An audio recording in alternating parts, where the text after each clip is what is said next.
So these two texts today come to us with these pictures they're creating. In the Hebrew Bible text, the minor prophet Joel is naming these things that don't sound real good. It's a story about locusts, the flying locusts, and the locusts, and the locusts, and the locusts, and we really don't want to listen to that. But it begins with some beautiful images of God pouring down abundant rain for us, the early and the late rain, and that the threshing floors will be full of grain, and the vats will overflow with new wine and fresh oil. And so we begin as we look today. And what does it mean to recognize our reality as a church? God has been very faithful to us as a United Methodist Church for over 50 years. Somewhere in the past, someone had a thought, had a belief that a church would work on this place, right? On Maryland Parkway. And they created it with God, and here we are. And so now we have to look to say, how will we continue in the future? And this is our reality. These are the questions that we're asking. These are the things that we need to discover. Who are we going to be for the next 5, 10, 20, 50 years, perhaps? And so we focus on these texts that give us an understanding of God really standing by and being with God's people. And primarily with this text from Joel, the piece about vision. That the sons and daughters will prophesy and that will be given dreams. Dreams of fulfilling God's purpose here in this place. And secondly, the text from 2 Timothy inviting us, and Timothy's kind of saying, or this text is inviting us to say, yeah, I'm just about done. My race in life is done, and I've been greatly blessed by God, and I will tell you that if we as a church think like that, our doors are going to be closed very, very soon, right? Our race as a church, if you want to use that language, is not near over. Perhaps we're more like children or teenagers in the long term of who we are as a church. Even though we've been here for over 50 years, we still want to think about being at the first half of life, certainly not the last half. And so we look at this lesson in a way saying, if God has been faithful, and that's what is said, in all of the years that have come to this point, certainly God will be faithful as we go forward. In the movie Alice in Wonderland, Alice asks or makes a statement to the Mad Hatter.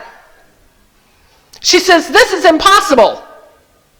And I will tell you, I have heard that statement right here in this church, right here in the midst of meetings. This is impossible. How are we going to do this? And the Mad Hatter says, it's only impossible if you believe it's impossible. So I want to ask you a question about belief. What do you believe? Personally, what do you believe about University United Methodist Church? What do you believe about its mission today and its mission tomorrow and going forward? What do you believe? Because if you believe that us moving into the future is impossible, and like I said, I've heard it. I don't believe it, but I've heard it.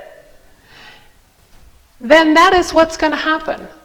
If we believe something, that is most likely what's going to happen. Because see, what happens is our beliefs then move into our thoughts, and then we get this language.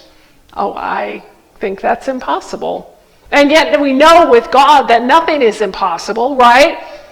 But we get this thought, oh, yeah, maybe that is impossible. And then we start feeling kind of down in the dumps. And we kind of start dragging our feet when it comes to signing up and bringing breakfast casseroles. We start not showing up to be a hospitality person at the door, or not showing up to teach children Sunday school or whatever it might be, because we think it's impossible. So these feelings come in. And then what happens is our behavior changes, right? Then we're not here all the time. Then we're not signing our name on the dotted line. And then, guess what happens? Alice's result comes true. Whatever it is we're planning to do becomes impossible because we haven't believed it in the first place. And I want to tell you that that is not how God works. God places before us dreams and visions about what is possible, about all of the opportunities for mission and ministry here in this place. It's not made up. It's all that is there possible for us to do. And we have to believe it to make it come true.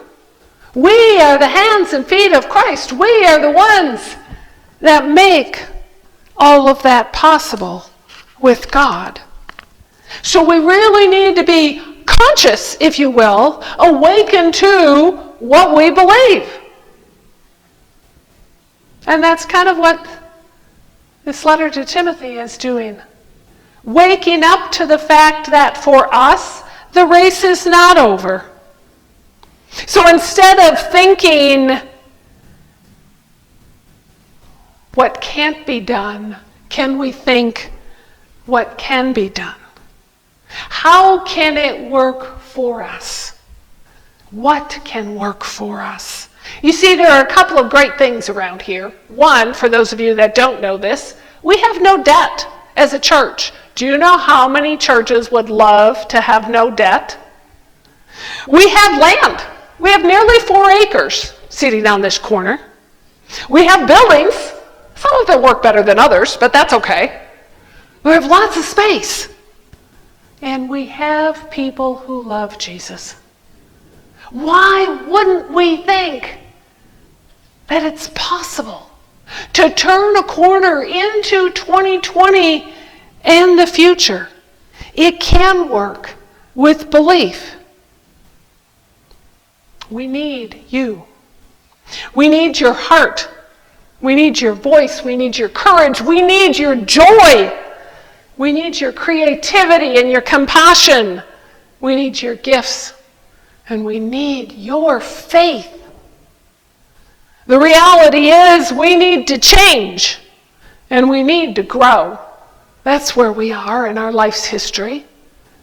We haven't grown substantially in a long time, and we're working on that, and we need all of you to be a part of that.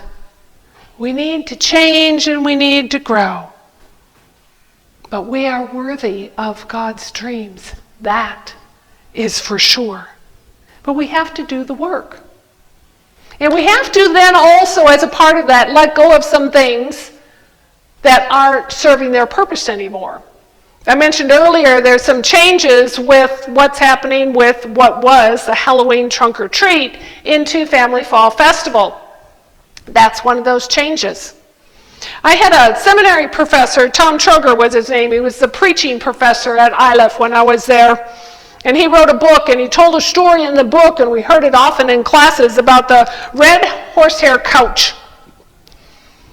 The red horsehair couch was a story that in a church, in a sanctuary, there was a couch up in the chancel area that someone had gifted to the church, which happens a lot.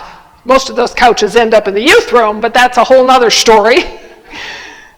There was this red horsehair couch that nobody really remembered the story behind it anymore, but everybody was afraid to let go of it.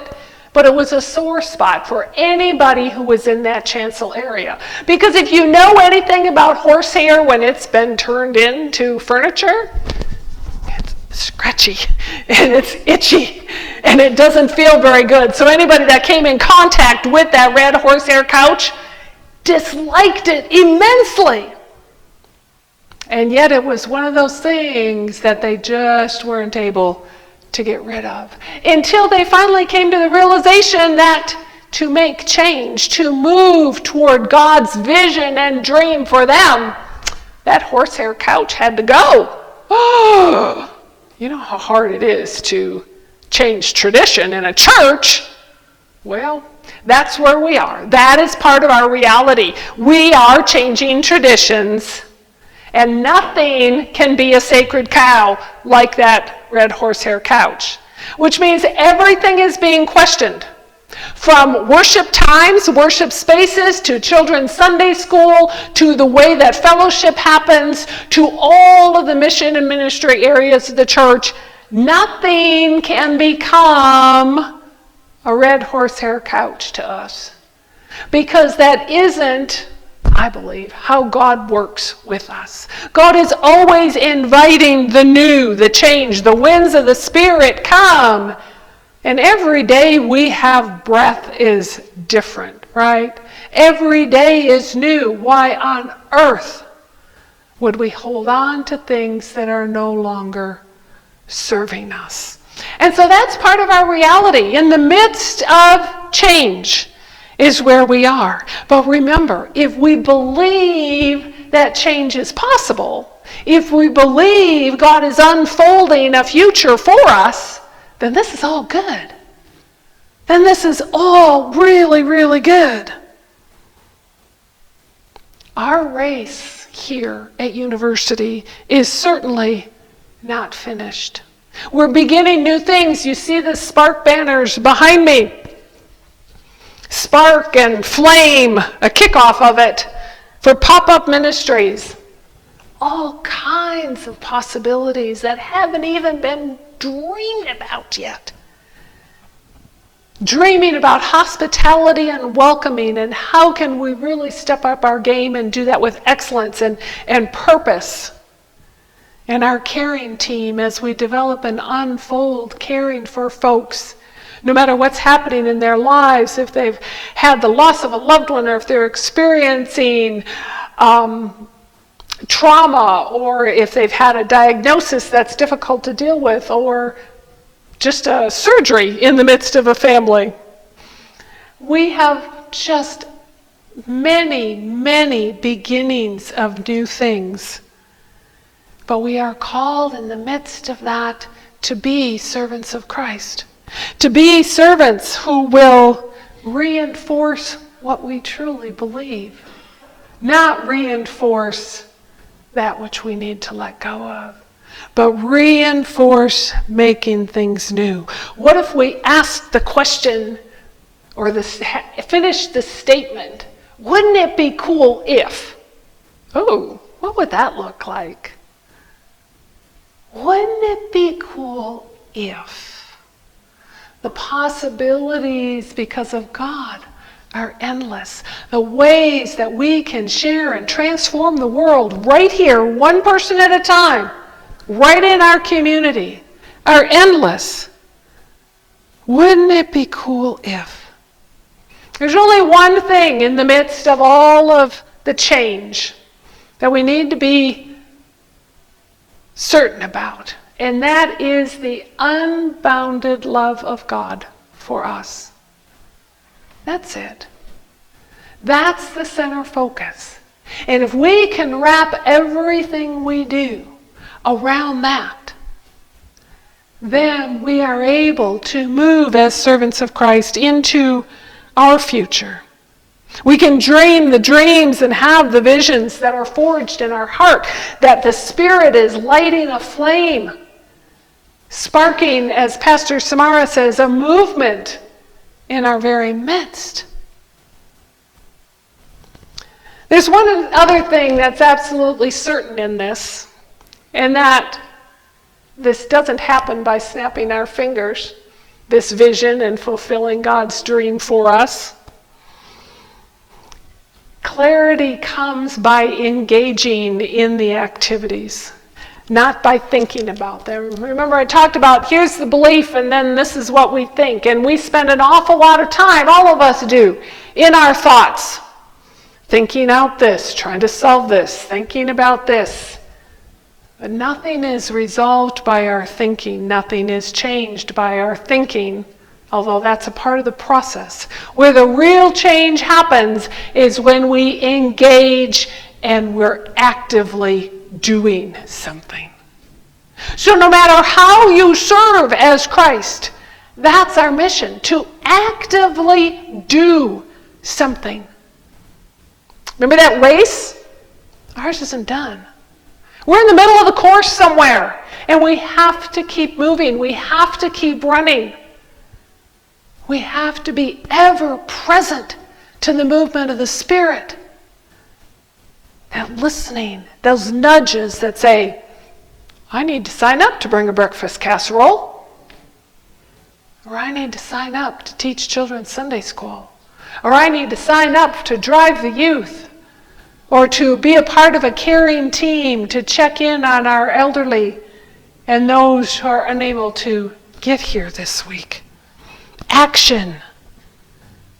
Engagement is where we are. It, again, is part of our unfolding reality. If we do not engage in the dream, the vision that God is placing amongst us, then why are we here? Because the vision needs you to be the hands and feet of Christ. The vision needs you. The God in us all needs you to actively participate in the whole, in what is being made new. So the good news is, yes, God is placing new dreams and new visions right here for us.